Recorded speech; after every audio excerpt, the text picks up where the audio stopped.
I want this chance to show you that your God in karate is so much nonsense. And that's quite easy to do. I know Kung Fu. Show me.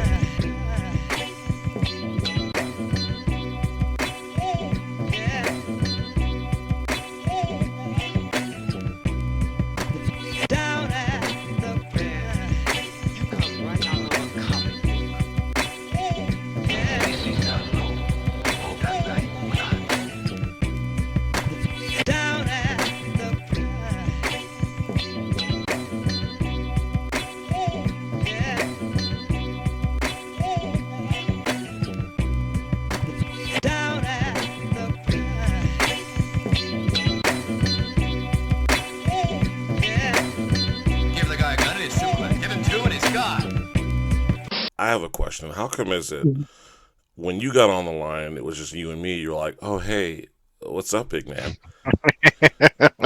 Lobo gets on the line, you don't say shit. You see Justice Magnificent. Oh, is that Dagestan? Oh, my God, it's Dagestan. Holy fucking shit. Hard dick and all. This is amazing. What the fuck, bro? Why what the fuck's that about? Yeah, why can't we get a fucking we're happy to hear from you fucking intro? This is some bullshit. You guys should already know. I'm more than happy. You guys should already know. So this is why you guys don't want me lifting weights with you. He's just been sucking your dick this whole time. Wow. Listen, you are more than welcome to come lift weights. I mean, Monday, Tuesday. That is fucking bullshit because I have yet to get an invite at my own gym. That's some bullshit. Oh, sorry. It's your gym. No, don't do that. Don't do that. Don't do that, Justice. Because I have literally counted the times you've been like, "Hey, man, yeah. So if you need to just go on ahead and go, you can go. Just bye." You don't have to wait. That means I know you got to work. You try to do something nice. Right, you got to work tomorrow. So I'm trying to be like, I got it. I clean up. Okay, yeah. I got you. Okay. That's crazy. How do you get that from that? I always said that you can go ahead and I got it. Oh yeah, have you heard from Dingo yet? No, not yet. No, okay, cool. You go ahead and go.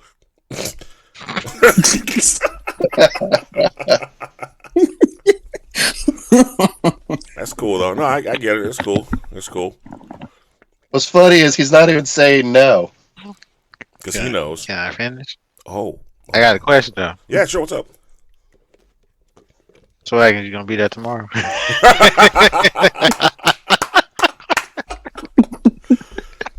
Anything for you, big man. Of course I will.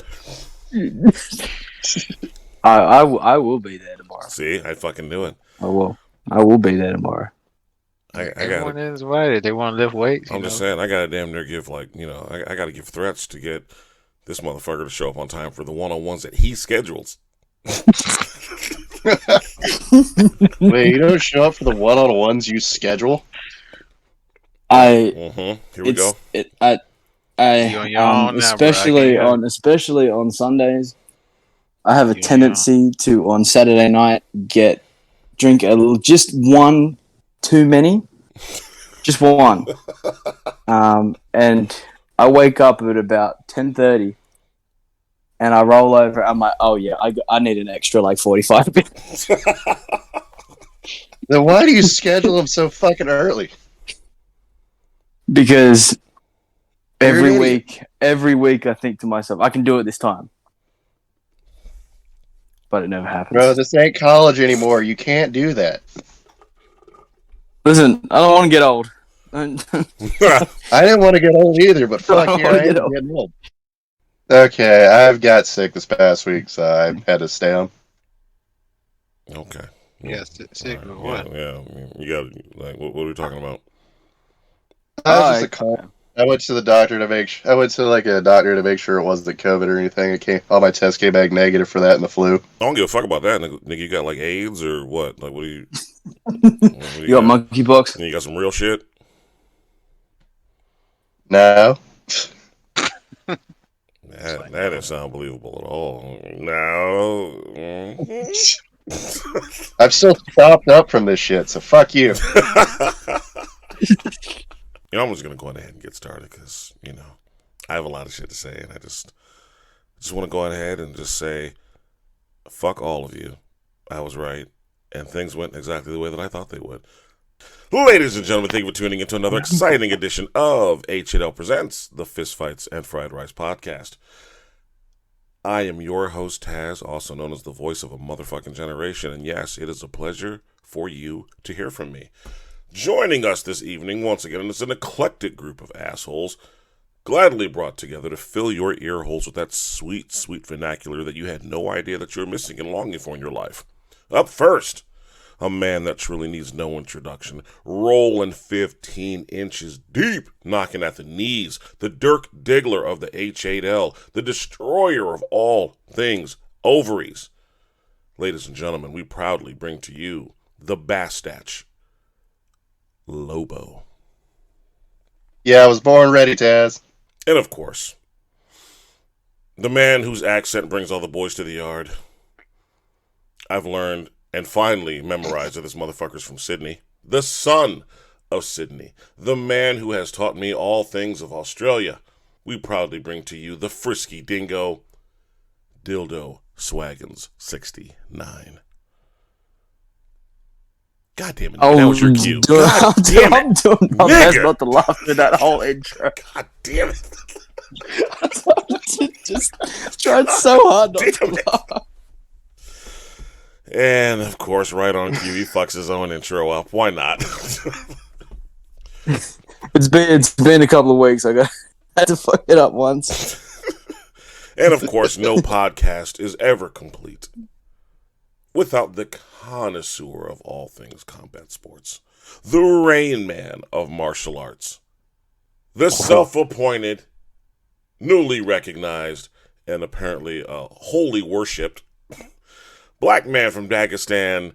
We proudly bring to you Justice Magnificent. What's up? I sense a lot of animosity and hate today. What's going on? I just don't feel loved. I don't feel loved. That's all it comes down to. I don't ever get those welcomes. Even when I'm standing there at the gym, this motherfucker will walk in. Hey, what's up, big man? What's going on? Hey. Dagestan, what's up? Oh my God, Dagestan! Oh shit! Oh my God! Oh my God! How are you? I don't know what to say. I'm stumped. It's okay. I like Stop that. being an asshole. Damn. All I know is you'll hear Dagestan tomorrow. Dagestan, what's going on? At least you stand by your bullshit, sir, and for that, I deeply, deeply, deeply appreciate that. So I'm going to go ahead and get this out of the way before I allow others to share their opinions, but I just wanted to go ahead and give a 3-ring salute to 3 fighters that come to mind. Anthony Pettis, Rory Macdonald, and a 1 twinkle toes Dominic Cruz. I hope all 3 of you enjoy your retirements. Only Rory has made the official announcement, but I'm hoping that the other 2 will follow along because there's still some more empty seats on that retirement bus, and we need to fill that motherfucker up. Yeah, which one you want to talk about first? It never, ever hurts to go ahead and start the show off right with a little bit of putting down Pettis. Because remember, he was on a Wheaties box. So I feel we should start with him. Yeah. How you get your ass whooped twice in a month's time and pretty much by the same guy is beyond me. How do you shatter both fucking hands? Wait, what? Wow, really? Yeah. Both. In the same They're fight. in the fight? In the same fight. He broke both hands during the same fight. Okay, I didn't get a chance to watch, so break this down for me. Oh, there was nothing to watch. Bell rang, dude just started getting his ass whooped again by the exact same guy that whooped his ass last time. and almost tapped out to the same exact submission from the last fight. So nothing was learned. Couldn't have been. If I'm Race FO and I own the PFL, I'm sitting in my office right now with my head down on my desk, contemplating life's choices, and probably slowly opening up the chamber and putting rounds in the revolver. Because I'm questioning some of my financial acquisitions when it came to some of these, what I thought would be, quote-unquote, big gets for my company. Because those two acquisitions failed miserably. Yeah, I didn't. That first matchup, Anthony Pettis, that first tournament, play call it. We called it. We did. It was like, yeah, he gonna get his ass whooped. That pressure, and he just hasn't been the same since RDA put that ass whooping on him. Facts. That ass whooping took years off his life. Man, he's been a shell of himself since that ass whooping. Pretty much. And I hate that I never get him to see him against Conor McGregor. Not really. No, Yeah. no, you're not. no, you're not. Yeah. Were you really calling for that fight? I mean, It was due. a few years ago, yeah, it was. It should have I was happened. about to say, like, But now, no. At one time, that would have been a highly desired fight. Now that's almost laughable. Right. Yeah, that's a joke now. Yeah. But let's establish this. If your PFL Bellator won championship, Eagle FC, because they're up there. Wow. I should have known he was going to slip Eagle FC in there. I should have known. So, if you picking up with someone who left the UFC or got cut, they had a successful career, and all of a sudden, maybe they only lost one fight, and the UFC let them go, or maybe two fights, they're no good. If they lost one fight, they're no good. If they just won a fight and the UFC cuts them, they are no good. There's something wrong there.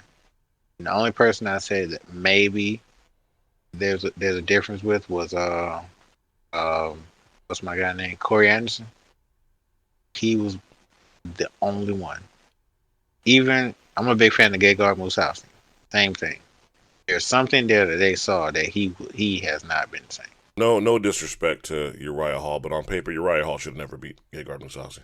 I'm sorry. I'll stand by that. There's clearly something that they're seeing that we, from the outside looking in, definitely don't see. And the more I'm watching these guys fight, especially your Gegard Mousasis, your Anthony Pettis, all that, yeah, they were right to make those cuts. Yeah. Yeah, I know who's next. Nate Diaz. Oh yeah, that motherfucker's getting sacrificed, and Yes. I'm okay with that. If he's no good, he will be no good after this 5-round fight. That's adorable. You said 5 rounds. That's adorable. I like that. That was cute. Oh. Oh, okay. I'm picking up what you're putting down. Hasbun's gonna take the first 4 rounds off, and then decide to show up in round 5. No, I got you. I'm picking it up. I got you. Let me just run another line of coke here real quick, because that is the only way that I believe Diaz stands a chance in this fight is if I run 2 or 3 lines of coke. So that brings us to the Red King. You know, at one time, many, many moons ago, many people believed that this was going to be the man that GSP was going to pass the torch to. There were many that were saying that he was the next GSP. There were many that were saying that anything GSP could do, the Red King could do better. Because we have learned that when it came to Rory Macdonald, it was just not meant to be. At least not in the UFC. Don't get me wrong, he put on some very entertaining fights. He had some really good notable wins. But man, these last handful of ass whoopings, You know, he was Darren Till before Darren Till. He was a hype job. He was so talented. He was GSP in a different form and all this kind of stuff, and he never made it there at all, except for in Bellator. He got lucky. See, to me, it doesn't hold the same amount of water if you're billed to be the next big thing in the number one organization, and then the only real meaningful title you win is in like the number two organization. Not at all. Lost it to the guy that you beat. Yeah. Yeah. I mean, yeah. I honestly thought by Bellator securing Rory Macdonald, I thought that was going to bring some more eyes on the company. I thought maybe it was going to make that title a little bit more prestigious. Because, again, he's supposed to be the next fucking big thing. He was supposed to be the GSP. No. Now, again, he had some entertaining fights. He had some really notable wins. But goddamn, if Robbie Lawler didn't steal his fucking soul and take years off his life. Oh, yeah. And like how Pettis wasn't the same after the RDA fight, Rory Macdonald was definitely never the same after fucking Lawler rearranged his goddamn face. First time or second time? They were both bad. Yeah. Man. That second fight is one of the greatest fights I've ever seen. I can't see anyone recovering from a fight like that, period. You're never the same. The question is, why would you be in a fight like that? Like, who's this trainer? Faraz Sahabi? Mm-hmm. Like, man, y'all know fighters go into business for themselves. I get it, but man, you back immediately. What kills me is when I look at that second fight, and then I look at what Rory Macdonald is doing now in PFL, I'm like, okay, so I get it. Lawler beat that killer out of you, because that guy that's in PFL is not doing none of that shit. Yeah. Oh, yeah. It's decision time. Oh, yeah. Like, not to be that guy, but this motherfucker's losing fights to dudes that don't even have a Wikipedia page. Oh, damn, that's savage. I'm just being honest, bro. Like, this motherfucker's losing fights to dudes that no one has ever heard of. We found this guy outside of a bus station, and it's Win. And the crazy part, to be fair, Taylor, he's not bad. Like he has a good pedigree. He's a good prospect. He's a good up and comer. He's only 25. But should he have beaten him like that? No. What should have happened? Taylor should have put on a nice, good performance.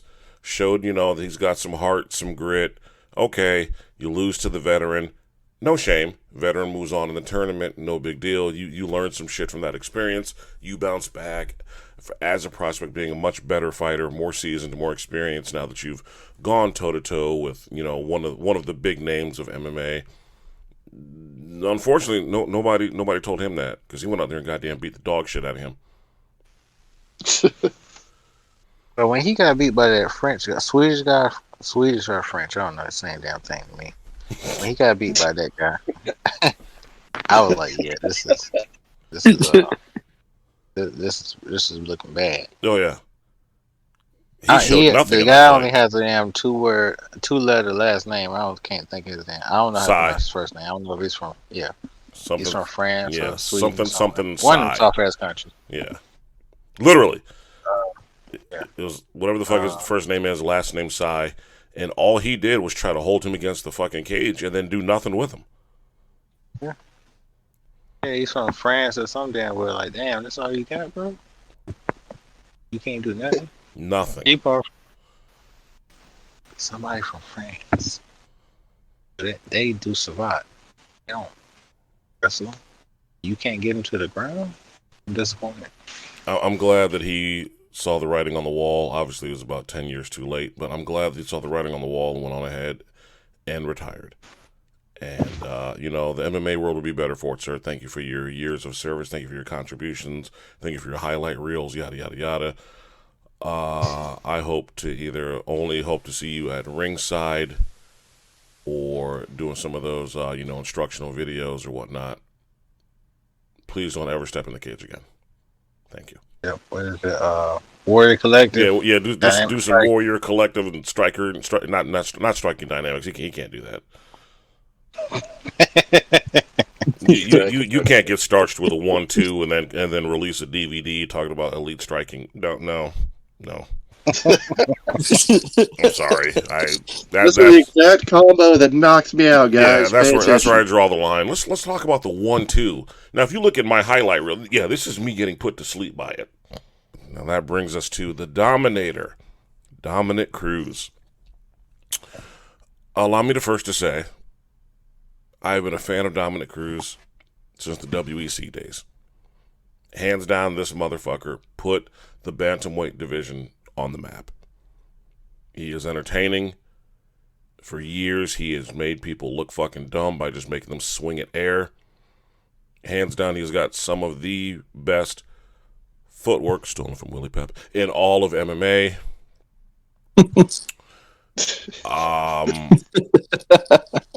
He is entertaining. He's had some notable wins over some truly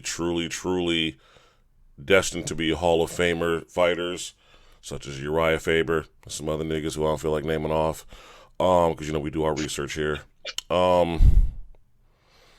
So yeah, I've been entertained by him as a fighter for years, but I just have to say, I would be okay to never hear him do another fight interview ever again.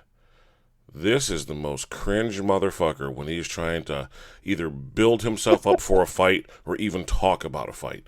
This shit is sad. I'm watching the fucking lead up between him and Cheeto, and Cheeto's talking about, yeah, man, I'll go in that cage and I'll fucking die.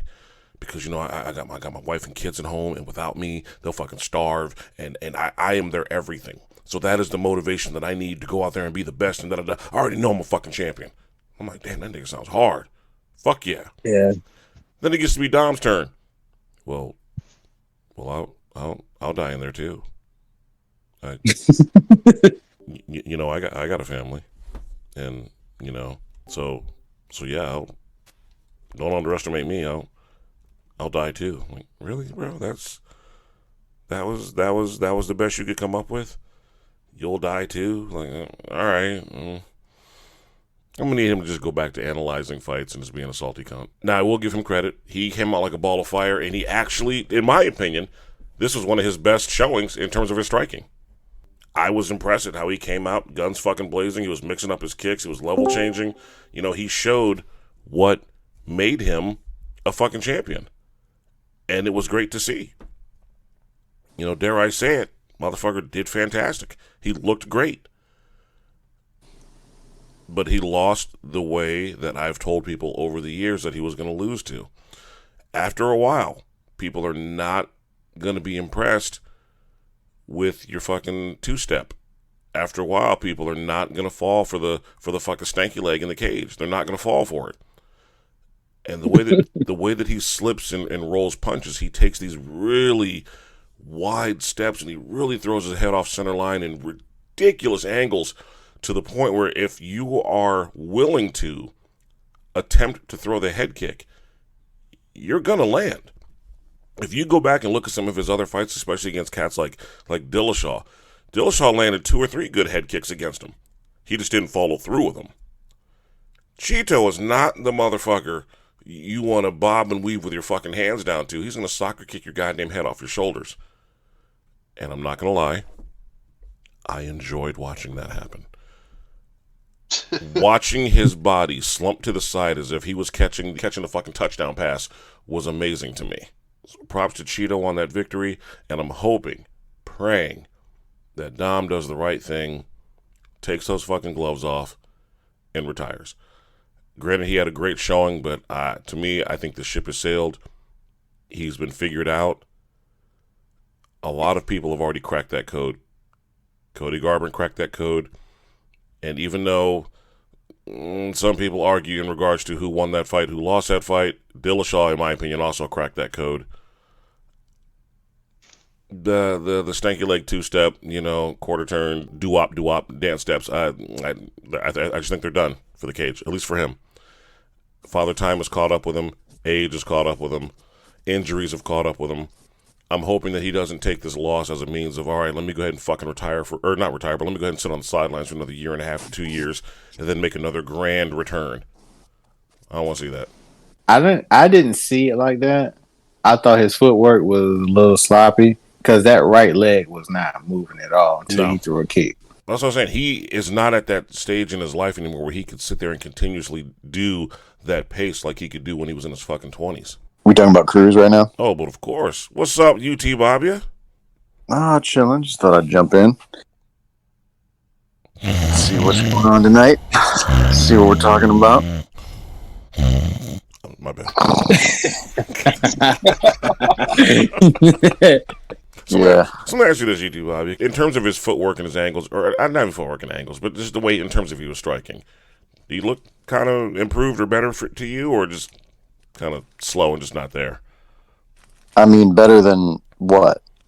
Like, yeah, maybe a little better than his last showing, I guess. Or I mean, that's fair. But what's he trying to like achieve? You know, I mean, is that what he wants? Because that's okay. It's certainly not. That was certainly not the pinnacle of his career. He was one of the greats, and maybe he had kind of a shtick that people couldn't figure out for a little while, but he still was, dominant fucking champion for a while. And so, I don't think he's going to get back there. Just it seems like it would take a lot, and also I think even if he returned to his absolute peak condition, people know what he's doing now. Exactly. He doesn't have that secret sauce anymore. Yeah. The aura of invincibility is gone. Well, and that's the other big thing too, right? Like the moment anyone smells blood, it's you're in the animal cage. So the moment anyone sees that weakness, it's now you got to do it on your skills alone and not just something new that someone hasn't seen. He's a great commentator. He's a really intelligent guy. Like I just wish he would go the Cormier route and stick with that. I agree with you. I think that Cormier needs some better suits because every time I look at this motherfucker, he looks like a fucking Ninja Turtle. Bro, he got so much money. How are you gonna Taylor? Get some shit, Taylor. Fuck. Any Taylor. Talk to Bruce Buffer. He'll hook you up. Exactly. He's got everyone. Oh man! Every time I see Daniel Cormier in a suit, he looks like the fucking fifth Ninja Turtle. But no, I definitely agree with you. I think that, like I said, the aura of invincibility is over. The footwork has been figured out. No one is. I give Chito a lot of credit because he kept his cool. He weathered the storm, especially whenever Dominic Cruz would go for those blitzing shots. Now, I will say this. I do think that Cruz was on his way to a point fight victory had he not got his head kicked off his shoulders. Yeah, well, that's a big if. But oh yeah, no, I do agree with Justice wholeheartedly. Like, there's a drastic difference between how he was moving from round 1 and then round 2, 3, and 4. Like he's at that age now, man. You can't keep up that fucking footwork for 45 minutes like you used to. And whenever Chito would start tagging that leg, especially his right leg, that shit was just dead unless he was throwing a kick. Yeah, well, and the other thing is, like, when you see guys lose their stamina, like, that's actually one of the things you can keep is your stamina. Whenever I see that, it seems like it's more of a mental issue. It always seems like a marker of where they're at mentally. So my guess is that he doesn't quite have the same fire that he used to. I think that's an UTBABYA issue. You motherfucker. I'm just gonna be honest. Are you saying that you think Cruz is juicing? What happened after UTBABYA came in? Nigga. Justice, how is your other podcast going? They have not started yet. because I've been dealing with life. So you do acknowledge that it's happening. The hip hop podcast, yes. Tez, are you a little butthurt by this, or what's? Oh, very much, sir. No Vaseline. I'm hurt. Oh wow, that's Vaseline. Yeah, I'm hurt. That's a little bit rough. Wow. I'm hurt, man. Yeah. But like in all things, I completely support Justice and everything that he does. And, you know, like you said on the last show, he's a peacock. He needs to spread his wings and he needs to fly.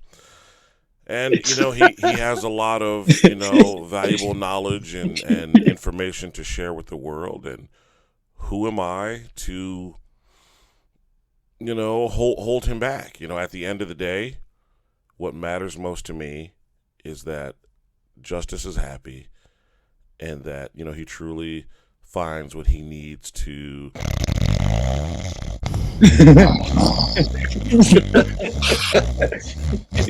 Are y'all finished? Oh no, I had to run through. I had to run through more lines of coke. My bad.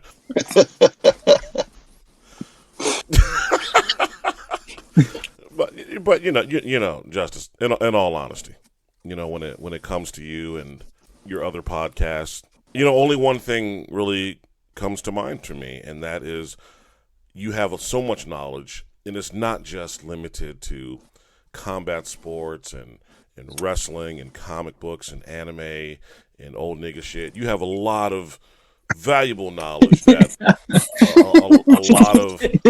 lot of these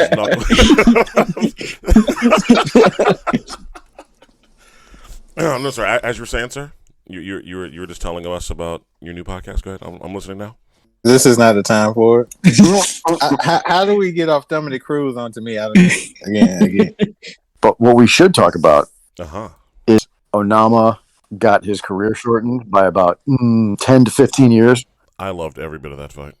That was so good. I'm trying to understand exactly what the thought process was for that kid to continue. I mean, like, correct me if I'm wrong. Right. Was he going for the fight of the night bonus by constantly letting Onama, or whatever the fuck his name is, constantly get off the cage and not put him out when he had every opportunity? Because that shit almost cost him near the end.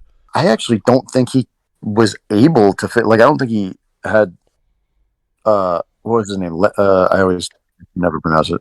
Justice, how do you pronounce his name, sir? Led Van, or what was it? Justice, you know it? Talking about the African guy? No, the other guy. Oh, the guy from Tennessee, the redneck? Yeah. Oh, I don't know. Once again, folks, we do our research here at Fist Fights and Fried Rice. Yeah, we're educated as fuck. Yeah. I'm just going to call him Tennessee. There you go. Tennessee. Tennessee could not, like, he didn't have a lot of snap on his punches. He clearly not a knockout artist. Yeah, he just kept putting his fist on Onama's face, and it was rough to watch from, like, just watching the dude absorb punishment. But then it was also rough to watch because there were points at which, like, the grappling and the tie-ups, it looked like he should have submitted him or ground and pounded him or just finished him somehow. And he just couldn't do it. I love that fight.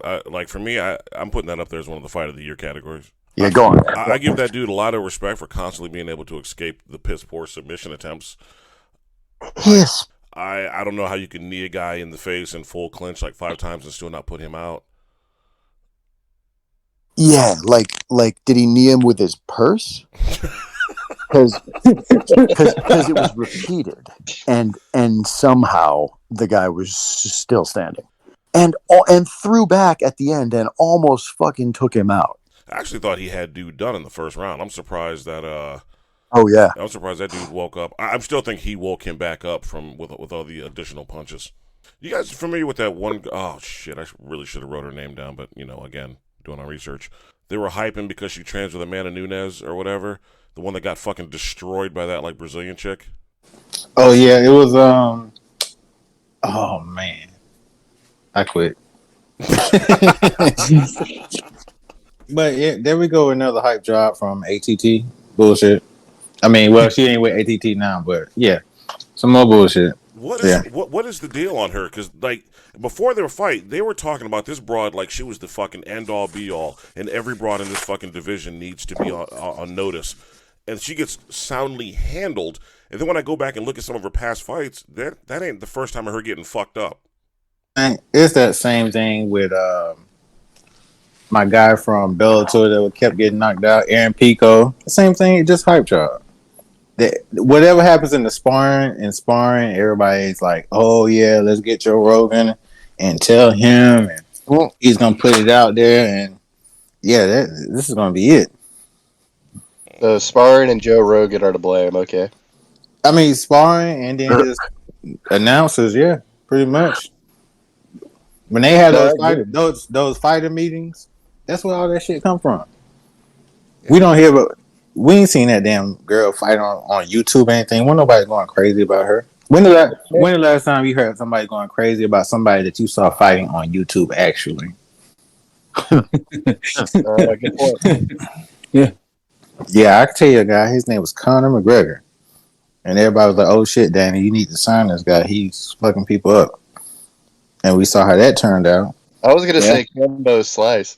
That was a good one too, but that didn't. That was something else. That it was. That was something else. But he's fighting, just regular ass people.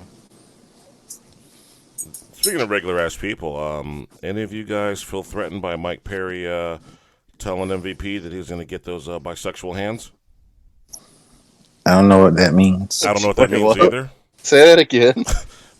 Mike Perry literally threatened MVP that he's going to give him the bisexual hands. I don't know what that means. Mike Perry bisexual? I don't know what that means. I'm trying to not overthink that, but a part of me is like, man, you're going to hit somebody with bisexual hands. Does that mean you slap men and women? What's happening here? Them bisexual hands. Bisexual hands. But you know what? The more Mike Perry talks, the more I enjoy him as a human being.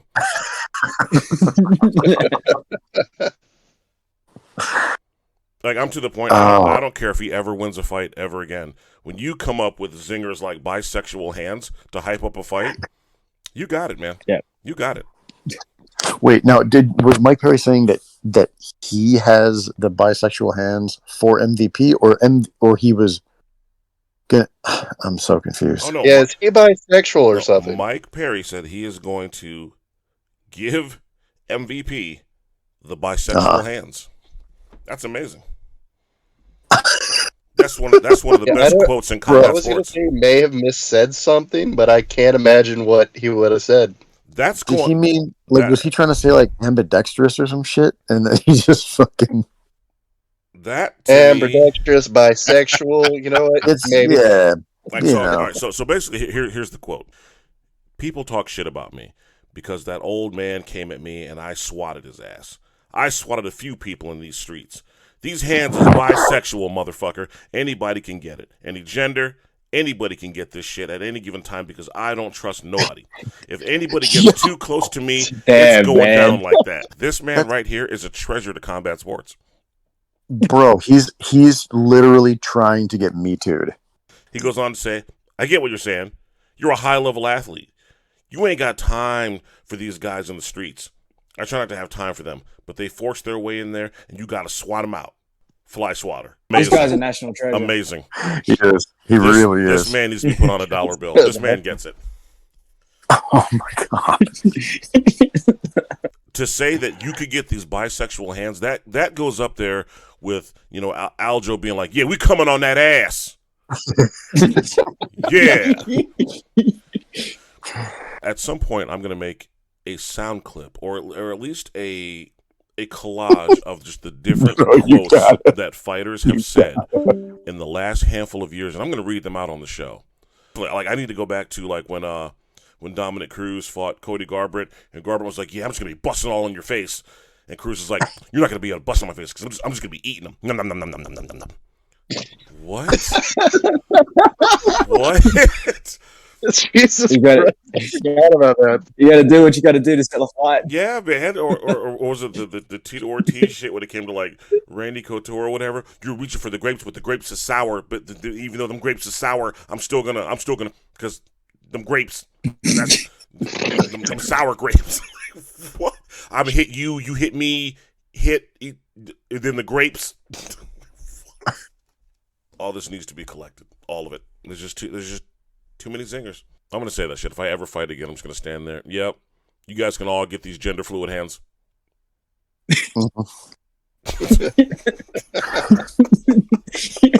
come get these alphabet hands. Right? Me and the rest of the alphabet squad, we got you. Gender fluidity. I mean, with epic fights, not a Russian, you can do that. All over your face. That's what. So let me ask you guys this. Are there any particular fights that you guys are excited for? And it could be anything. It could be MMA, could be karate combat, could be kickboxing, could be boxing. What are the fights that you guys are anxious for? Terrence Crawford, Errol Spence. Terrence Crawford getting his hands raised. Yeah, I agree. Yeah, I'm a Terrence Crawford. Yeah. Okay, just putting that out there. I was waiting for Swaggins to see if he was going to chime in and say something stupid. Yeah, I'm refraining from that. I know you want to say something. I know you want to say something. I've learned better. This is an open forum, man. Go ahead. If you want to, you want to vote for the other guy, go ahead. I'm not going to shit on you too hard. You got the legend himself, that is Jeff Horn. And who else? Jeff Horn. Yeah, but who is he fighting? I mean, he's fought a few. Manny Pacquiao. Oh, I know who he's fought before, nigga. Like, what? What was the question? God damn it, man. You need to be slapped with bisexual hands. I'm getting an echo. You're gonna get echo. Bisexual. The sound of my failure is echoing through my headset. I'm waiting for Do Bronx to tap out Islam. Yeah, I said it. What? I said it. I know. I kind of wish Islam just had like one more year of experience, right? And this fight would be amazing. I just feel like, I'm gonna be completely honest. I just feel like Do Bronx outstrikes him. Yeah, and I think Makhachev's just still a little too green to deal with it properly. Like, not green, but like comparatively, just doesn't quite have the experience. Man, y'all disrespectful. Oh, there he goes. I was wondering if he was gonna say something. Of course he is. You got that Dagestani beard yet? No, He's working on it. I can't grow facial hair like that unless I get that man weave put on my face. He can only grow 21-year-old hairstyles. Wow, you are on it tonight. He is. I don't know what did I do. You are on it tonight. You know what? The funny thing, the Dagestani guys, they all have like proceeding hairlines. They all have hairlines that are like an inch from their fucking eyebrows.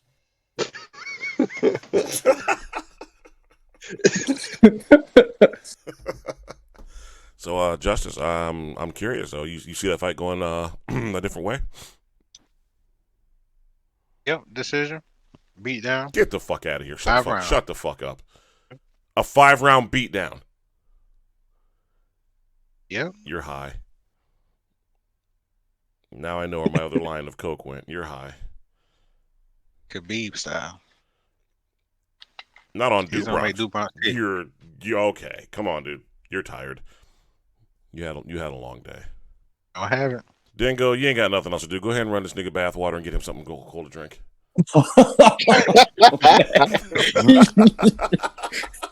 Make sure you make him a sandwich too.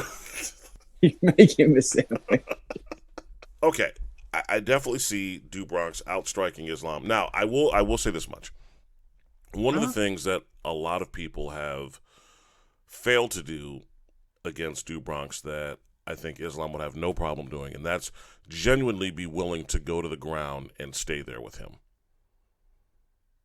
Whether it be Do Bronx taking him down or him just being like, fuck it, and just jumping into his goal.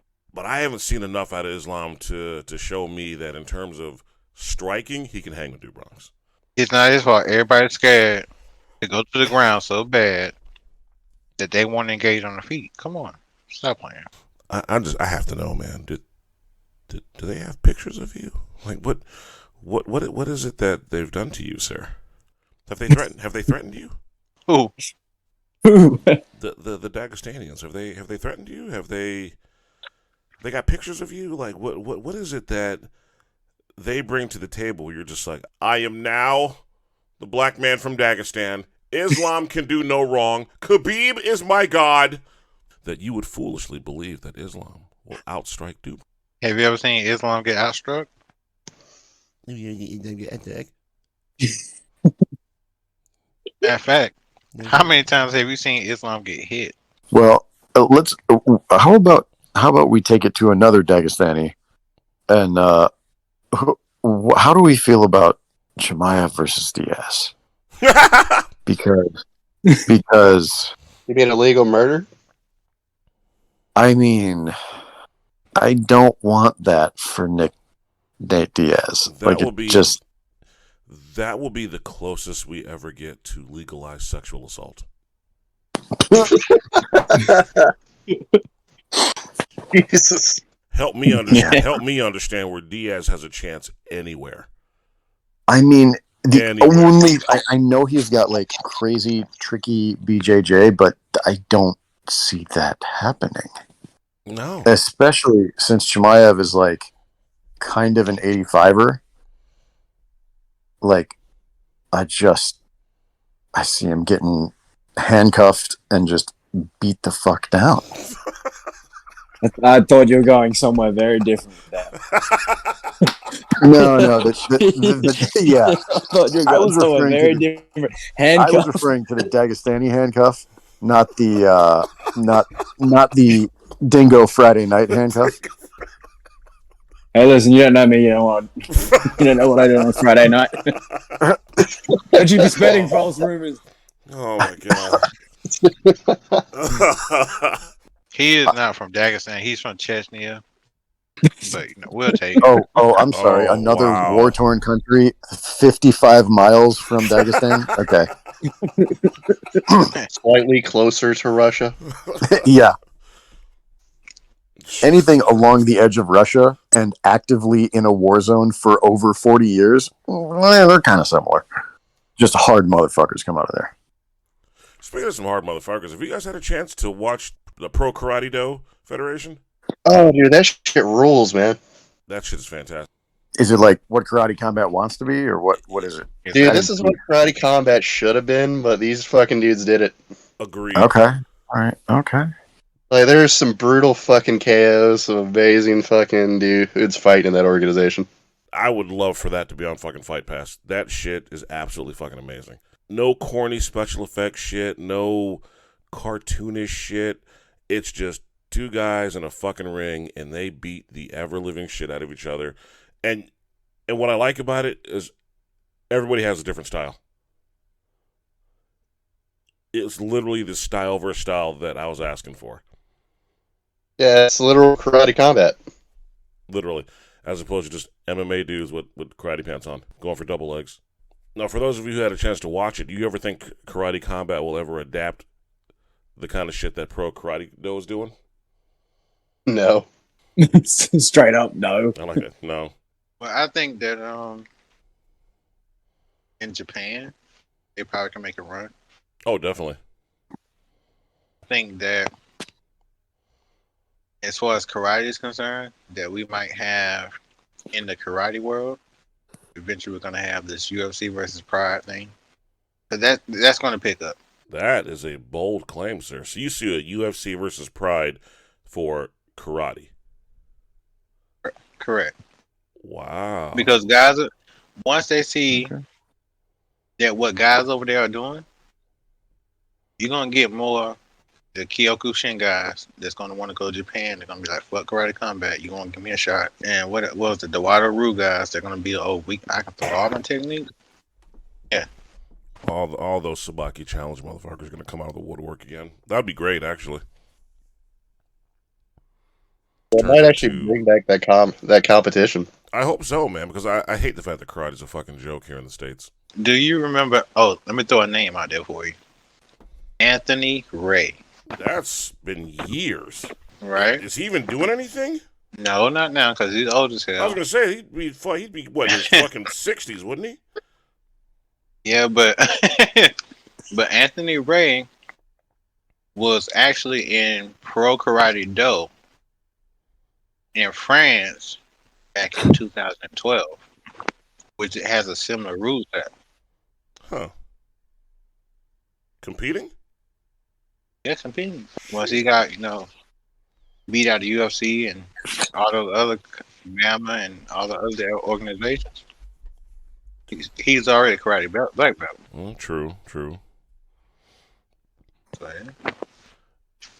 Since we're on the subject of karate, and we're talking about fighters that need to retire, as we all know, Uriah Hall finally accepted our invitation to the retirement bus, and he has stepped away from active MMA competition. To me, the most logical step would be karate combat. So let me ask you guys this. Now, in terms of an actual get or a high-profile signing, would you look at that as a huge gain for karate combat, getting Uriah Hall? Damn, silence, huh? What are the names like that do they have? Raymond Daniels. Yeah, they got Raymond Danielson, which, I mean, to me, that has to culminate into a super fight. Yeah, of course. But so, like, that's the only other guy, though, right? Like, really, that has like a name that has like household name value. I'd say so. Yeah. Yeah. Okay. Then Uriah Hall's a great catch. I just don't want to see karate combat end up like the way of Bellator kickboxing, where you get these high-profile guys that come in, destroy some cans, and then your whole organization fucking flops. Because I do think that karate combat is a great outlet for karate competition. I just wish their product didn't suck as much dog dick as it does.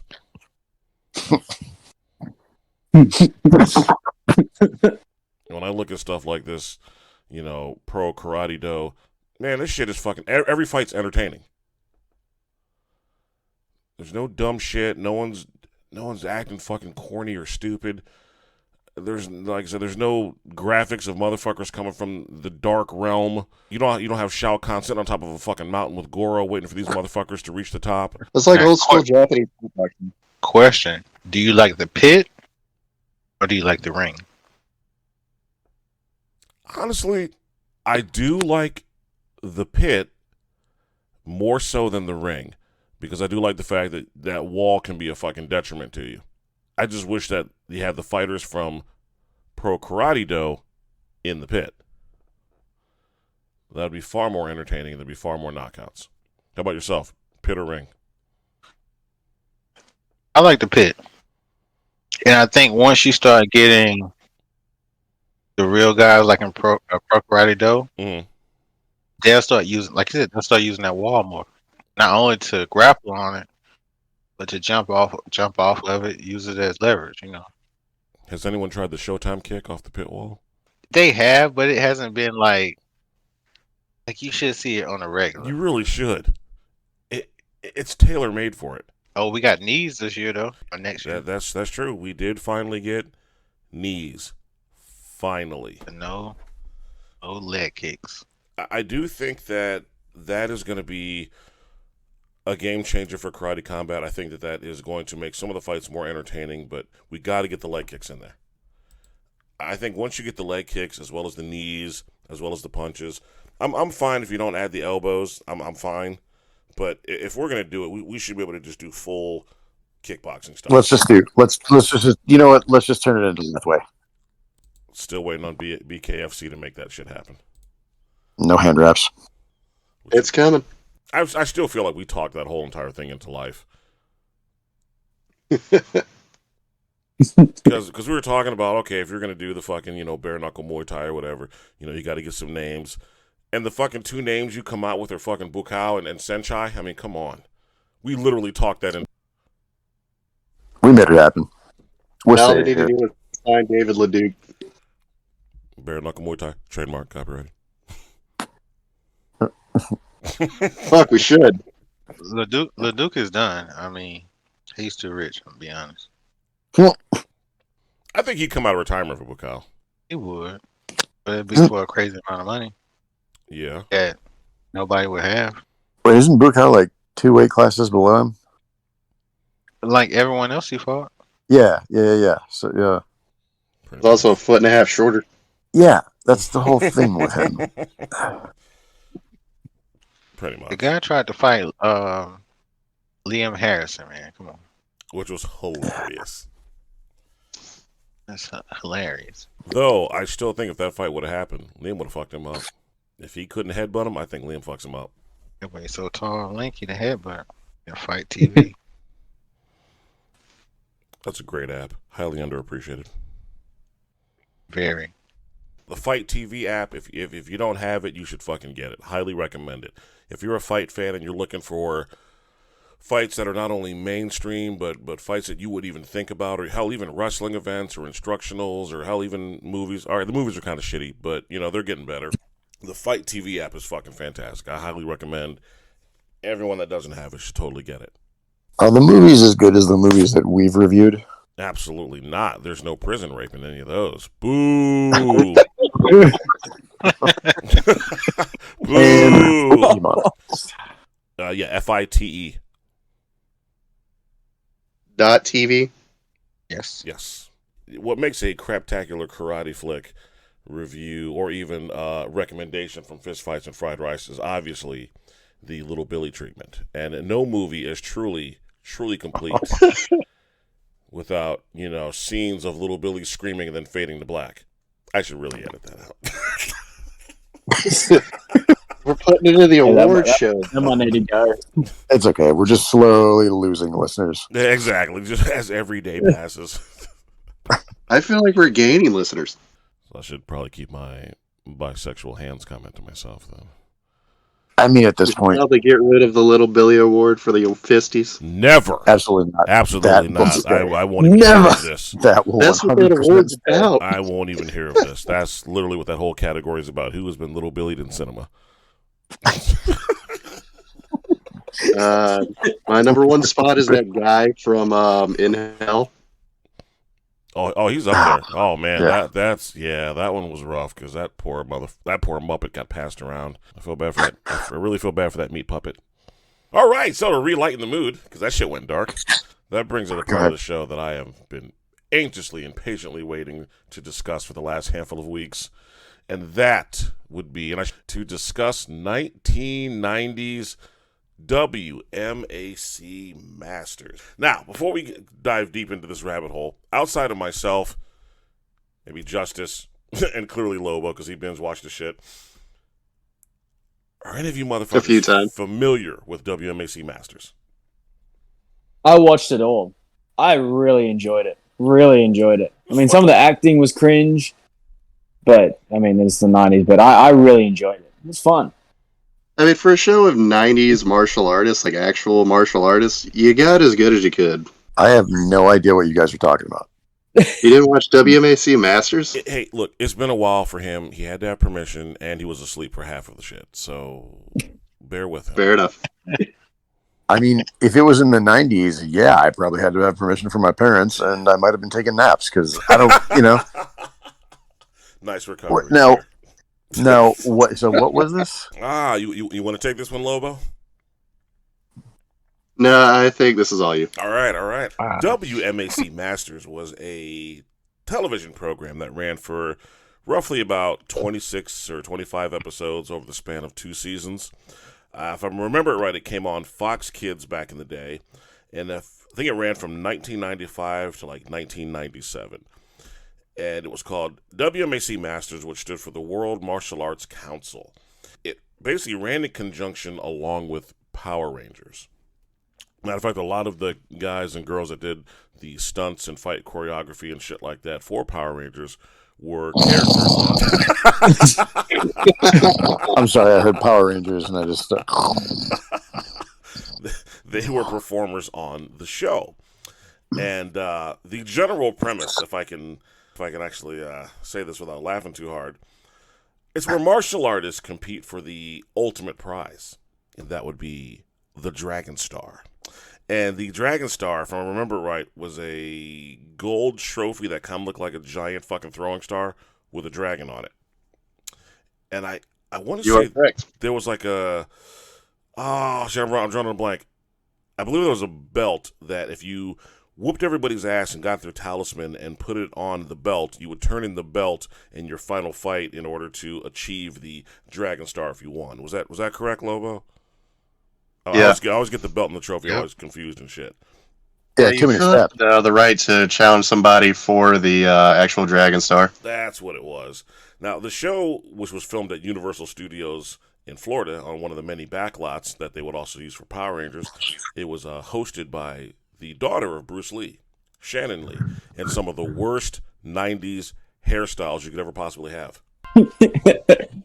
That's an understatement. Yeah, her man, some of those hairstyles and those goddamn shoulder pads and some of her jackets were rough. The mid-90s were tough fashion all around. You're right. You're very right on that. Now, there was a number of performers on the show, many of which, I'll be honest with you, I don't fully remember ever seeing on the program, but you would hear their names either mentioned or like in passing. But some of the names, there was Hakeem the Machine Olsen, Yin Yang Man, Red Dragon, Wizard, Willie the Bam Johnson. It was Princess, Mouse, Hollywood, Olympus, Superstar. Wasn't it like Galaxy Warrior or Star Warrior or some shit? There was Star Warrior, Great Wolf, Tiger Claw. Yep. Dude, did a 5-year-old name all these characters? Probably. They were their like nicknames. It was like their quote unquote fight names or some shit. Lady Lightning, Chameleon, Which they all had a backstory for, but we never actually found the backstory to most of them. True. Tarantula, which I'm still. We never saw you never see Tarantula ever. Most of the women characters we never actually see in the show. Yeah, they did the women dirty on the show, except for the one that played like Chameleon in season 2, because her ass was amazing in those spats, and she kind of pulled off like a Cammy vibe from Street Fighter. So that shit was working. Turbo and Panther and Tsunami or some shit. And the way that the format of the show was, like, they'd be backstage, like, working out, talking about some life shit, and then, like, they would get called to the fucking battle arena, and before they got to battle each other, they had to go through, like, almost like a stage, like a side-scrolling beat-em-up stage from, like, a video game, and instead of beating up putties, they were beating up ninjas or some shit, and every motherfucker had a signature move.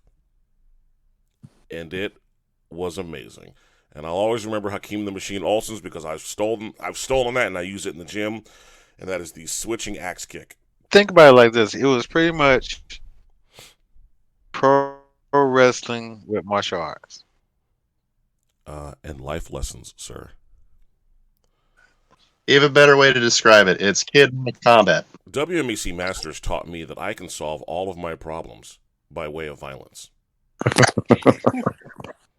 Because no matter what they were beefing about, I can't believe goddamn Great Wolf, which, by the way, I wanted to apologize because on the last show we could not remember the Native American dude's name, and I referred to him as Apache Chief and did the Nut Chuck. I forgot. And listeners of that show brought it to my attention that was not his fucking name, and apparently his name was Great Wolf. And we even reviewed a movie that Lobo was nice enough to bring to my attention that the Native... Oh, actually, we looked into that. That wasn't him. Are you... Really? That was a different guy? Yeah, I was scrolling through the Wikipedia page. It was another guy in the show that was in that movie. I just mistook it for him. Well, we now know his name is not Apache Chief. The show was a very entertaining show, and honestly... I thoroughly enjoyed it as much as probably the first iteration of Power Rangers. It was a good introduction to martial arts if you didn't know any. Everyone had a distinctive look, a distinctive style. The fight scenes, they weren't bad. The premise wasn't fucking bad. And it was actually pretty dope. Yeah. Yeah, it was pretty good for it. It honestly sounds like my 10-year-old self did probably have better things to do. You would have watched it and got hooked. A lot of people didn't know this, but there was a character on the show named Striking Eagle. It was played by Timok from Barry Gordy's The Last Dragon fame. Yeah. Oh yeah, that's who that was. Yep. He's seen for like 5 seconds in an episode. 5 whole seconds, and you never said nigga again. Yeah, he stayed just long enough for that check to cash, and he was out. But there was a who's who of individuals that were in this fucking thing. Like Chris Casamassa, who played Red Dragon, was famous for the dope-ass fight scene in the first Mortal Kombat movie between Scorpion and Johnny Cage. He was the one that played Scorpion. Hosan Pack was what video game? Mortal Kombat. Mortal Kombat. Yeah, he's the Liu Kang. Yep. And I want to say even the guy that played Johnny Cage in the original Mortal Kombat, he was one of these fucking guys. I can't remember which one because I'm too lazy to do my research. But yeah, he was one of these fucking guys. If I had to guess, it's either Yin Yang Man or Red Dragon. Hands down, my favorite character had to be Hakeem the Machine Olsen because his costume was so shitty. Like, even for 90s standards, that was absolute dog shit. All right, we got to build a robot costume, but all we can afford is some gray spray paint and a box. I don't know. Have you guys looked up any of these motherfuckers today?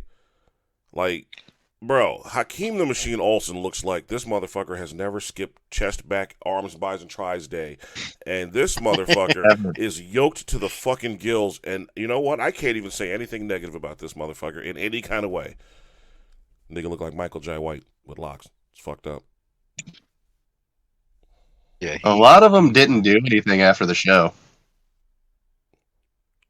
Well, a lot of them didn't do a lot of shit that they got credited for. A lot of them went on to do a lot of stunt work and a lot of behind-the-scenes shit. Like, I found this out the other day. David Lettich was actually a fight choreographer for WMAC Masters. David Lettich went on to direct a series of films that we like to refer to as John Wick. So one of the guys that was a fucking fight choreographer for WMAC Masters and Power Rangers went on to fucking create the John Wick franchise. and And the guy who directed the show made two of the best mixed martial arts movies ever, Undisputed 2 and 3. Facts. Isaac fucking Florentine. Also the director of Desert Kickboxer. Oh, you beat me to it. no, we don't. No, do not talk about that shit. We don't acknowledge it. Hey, fuck you. I had to watch the whole movie. Do your splits and grind your ass against the sand. That's how you intimidate your enemy. If I remember right, that was the move of the night. So let me ask you guys this. With a show like WMAC Masters, do you think something like that would be successful today? Hell no. No? No MMA. Nah. Yeah. No MMA. Okay, so what if they incorporated an MMA-style character? They're not fighting for real, so they'd be like, nobody will watch it. Well, here's a caveat to that. Power Rangers is still going on. That is true. So in order for this show to continue to have been going, it would have to keep going and every few years get a new iteration, new characters, new premise, and so on. I'll let you have that. I cannot say what I want to say. So We'll talk about it after the show. Yeah, let's talk about it yeah, after the fact. I 'cause will most definitely, because I got a comment for that, sir. Good comment. I got a great comment for that shit. Great comment. I was such a nerd for this show, I even remember what the 8 points of the Dragon Star represented. Damn, that did mean something. Discipline, courage, compassion, honor, forgiveness, wisdom, respect, and loyalty. Oh, let me go ahead and play it for myself. Hang on. Nerd, you're a fucking nerd. You're a fucking nerd. No one likes you. No one likes you. It's been a while since I ditched myself. If ever. Wow. I even made a special one for Dingo. Oh boy. You want to hear it? I want to hear it. Oh, I'm just waiting. Damn, don't you have any other games? What's it called? An anal blazer? Because that's what you like to play over and over, don't you? You know how you play it? I'll tell you. Level 1's at a truck stop filled with lonely truckers. Level 2's at a public restroom along the highway.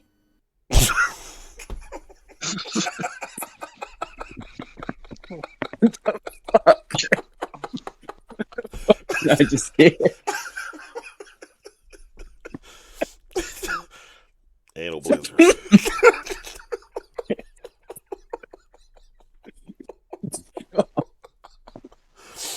Oh God. Fuck me.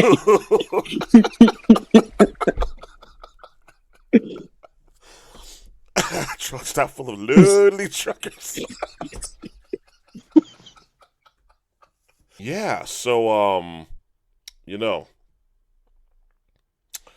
I agree with you, Justice. I agree with you wholeheartedly. I think that a show like this wouldn't do well today, regardless of an MMA related character or not. And one of the reasons why I say that is because at the end of the day, all of these martial artists that are on this show are all either kung fu, karate, or taekwondo based, and like you said, that's not the shit that people, not at all. And regardless if you try to take the Power Ranger approach and just cycle in different characters season after season, the likelihood of you finding enough competent martial artists, close to none. That's correct. I mean, I would have loved to have seen Scott Atkins on that show. Oh, that would have been fucking awesome. That would have been awesome. So you want to see him get arrested for murdering somebody? Okay, I got you. The fuck? What would Yuri Boyka do on this show? 3 people today. That's like saying, man, the show is really missing, Michael Jai White. I mean, technically speaking, he could have been in the show. He was in Hollywood around the time. He would have been way too yoked for this show. They would have had to made him like the Shao Kahn of the show. I mean, that's where it was headed with season 3, but we never got a season 3. We did not, and we were left on a cliffhanger, not knowing where the Dragon Star ended up. Yeah, I think that's my biggest problem with the show is there is no conclusion. So it's just like the bad guys won. All right, we got the star. We're out here. I think it ended at the right time. Oh, there was definitely a shift in what kids and shit were watching during that time. Yeah, big time. Definitely a shift. Yeah, the writing was on the wall, but they still should have had a last episode. I kind of wish Shannon Lee would have actually, showcased some of her ability. I mean, she did a couple. She did a couple low budget '90s movies where she showcased some of the piss poor Jeet Kune Do that she learned on the spot. Doesn't work. Yeah, it doesn't work. Just fighting. Just fighting.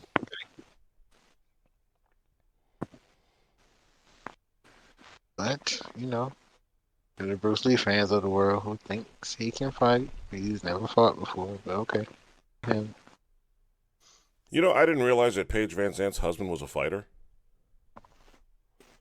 Yeah, they called him Mr. Paige Van Zant. Yeah, I think he got fucking completely wrecked. Yeah. He got wrecked by Musashi and yeah. Completely. I'm ready for Musashi to go ahead and join that retirement train. No. He's still 80% better than, half the 185s in the world. That's not in the UFC, so that'll hold the belt a little bit longer. Get a couple more paydays. Didn't he lose the belt? Yeah, he'll get it back. He'll get it back, and then they'll find somebody else. And he might lose it again. He'll get it back again. Oh, so while I have you guys on the line, on the show, got to give much props to the man who truly, in my opinion, is the true innovator of modern-day mixed martial arts, the man that has done it all, the man that took the limp-wristed runner, Steven Seagal, and made him shit his pants. R.I.P. to the great one, Judo. R.I.P. R.I.P. big man. Yeah, my name is Lobo. R.I.P. to that nigga. Yeah. Stop. All right.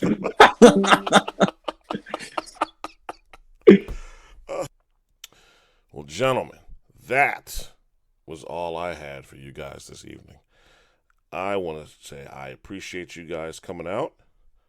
Had an absolute fucking blast talking shit, sharing views, etc., etc., etc. We're going to do it again next week. Dildos Wagons, Justice Magnificent, UTBABYA, and the main man Lobo. I appreciate you guys coming out. But for now, let's get the fuck out of here. Be sure to listen, like, share, and subscribe for all the latest episodes, news, and updates. Follow us on Facebook and Instagram at fistfights.friedricepodcast or at h8l.muay thai. On Twitter, follow us at h8l_fight talk.